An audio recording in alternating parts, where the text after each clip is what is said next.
Engkau ingin menemaniku dengan kata embun. Aku bilang jangan.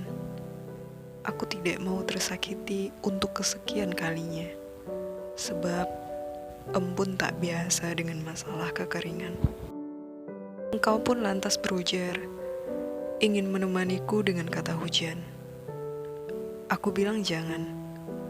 Aku tidak mau tersakiti untuk kesekian kalinya. Sebab hujan tak bersahabat dengan kondisiku, yang terkadang biarkanku kedinginan dalam gigil dan banjir air mata yang dalam. Engkau pun lantas berujar, ingin menemaniku dengan kata tanah. Tanah, itu ungkapan baru dalam ceritaku. Aku lantas mengiyakan ajakmu, hingga dengan rekaan kelopak senyumku, aku berucap tanpa keraguan, aku akan kendati selalu bersamamu. Waktu yang menemukan arah tujunya, pagi berbinar dengan senyum mentari. Aku tersenyum seraya menyemat asa dalam kantong doaku. Hingga akhirnya, rupa yang kutunggu lantas datang. Seperti biasa, ia mengenakan sepatu pantofel berwarna coklat kesayangannya. Itu adalah hadiah dariku untuknya saat seminggu setelah kami resmi menjadi sepasang kekasih dalam paradigma kebanyakan anak muda. Hal itu dikarenakan ia berhasil naik satu tingkat dari jabatan yang disematkan pada posisi sebelumnya di kantor tempat ia bekerja. Ia lantas bergegas turun dari mobil, senyumku semakin merona tatkala ia suguhkan setangkai bunga tulip yang pada tangkainya terdapat angka 47. Pertanda sudah 47 hari telah kami lewati bersama. Engkau pernah berujar ingin menjadi air dalam hidupku. Aku bilang jangan, sebab aku tak bisa berenang dan aku adalah seorang dara yang tak kuasa berjalan sendirian. Terus mengalir begitu saja menghadapi liku-liku kehidupan. Engkau pun lantas berujar, ingin menjadi api dalam hidupku. Aku bilang jangan, sebab aku takut bermain dengan api. Masa kecilku telah terdapat cerita keluh tentang api. Api pernah hampir membunuhku. Engkau pun lantas kembali berujar, ingin menjadi pena, kertas, dan setangkai mawar dalam hidupku. Aku dengan girangnya segera menggamit inginmu, dan aku lantas berujar, engkau akan selalu ada untukku, bukan? Waktu kembali menemukan arah tujunya, siang. Cemara melambaikan dahannya memanggilku untuk menemuinya. Engkau terlambat, Cemara. Aku sudah ada janji dengan kekasihku. Aku menyaksikan rupa lelaki di hadapanku memesan makanan kepada pelayan restoran dengan lugas tanpa kaku sedikit pun. Ia memang telah menghafal makanan kesukaanku, bisikku dalam hati. Lagi-lagi ia memberiku buku tentang cerita cinta. Katanya ia berharap hubungan ini berjalan tidak seperti cerita yang tertera di sana.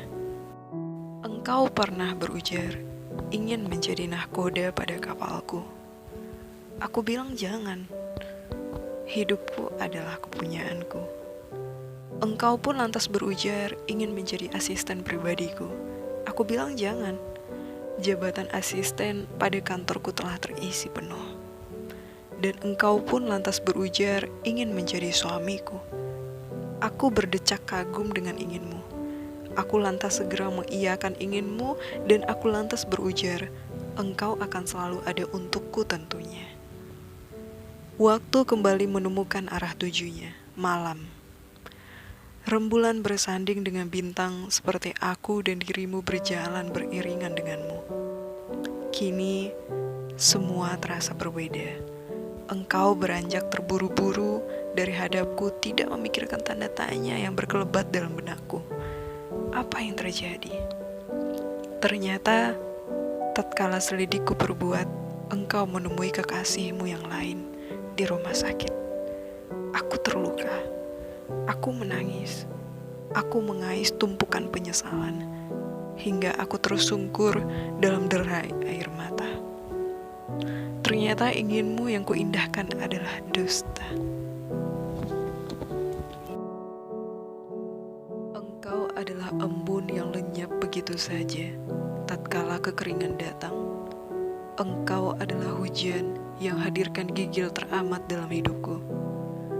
Engkau adalah tanah yang tak lagi ada unsur hara alaminya. Hingga kau senang menyaksikan akar-akarku yang membusuk.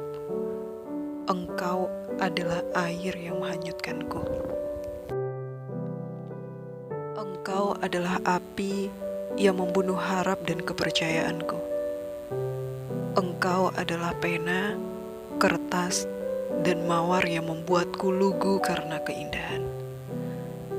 Engkau adalah nahkoda yang menenggelamkan kapalku. Engkau adalah asisten pribadi yang tak lulus seleksi, tapi buatku bisa tetap menerimamu. Engkau ingin menjadi suamiku? Untung saja tidak, karena engkau adalah seorang pembual. Engkau telah memberitahuku tentang sosok pria pembual cinta. Maka aku meminta maaf apabila aku sulit menerima keberadaan laki-laki lainnya, karena kau keparat. Biarkan aku sendiri menatap rembulan di langit malam, mengelupaskan duri-duri yang telah kau sentuh dan kau tumpulkan, melepas kelopak-kelopak merahku yang tak lagi merona. Aku mau kembali menjadi putik. Aku mau memulai hidup baru. Detik ini, ku baktikan setiaku di dalam penantian imam yang rasa cintaku dipupuk olehnya. Halal sesuai ketentuannya, baik menurut pilihannya. Ku dermakan rinduku dalam mihrab cintaku padamu, Rob. Aku lelah mengukir kenang di jalinan kekasih yang sah, bahkan lumrah di kalangan kaumku pemuda, yakni pacaran. Aku cukup lelah, Allah. Maka kukuhkanlah gunungan rinduku akan kehidupan yang lebih baik, hingga kelopakku kembali berseri. Duri-duri semangatku tak takut tumpul lagi dirundung masalah.